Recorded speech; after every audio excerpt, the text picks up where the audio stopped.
اللهم صل وسلم وبارك على نبينا محمد صلى الله عليه وسلم. يا رب تكونوا في اتم صحه واصلح حال.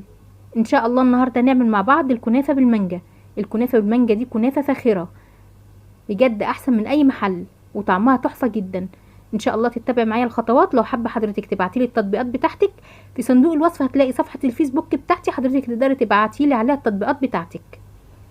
سهله جدا وبسيطه بجد. الكنافه دي عشق جدا للاولاد، هتنفع معاكي للضيوف وتنفع كمان لاصحاب مشاريع الاونلاين، وتنفع تاخديها هديه لحد، يعني هتنفع في كل حاجه، غير طعمها ومذاقها رائع. وهنقولك كمان في الفيديو الاسعار لاصحاب مشاريع الاونلاين. يلا نبدا على بركه.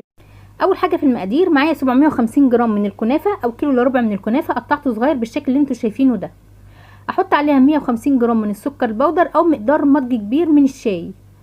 هبدا اغلف كل حبات الكنافه بالسكر، وفايده السكر هنا ان هو بيديني الكنافه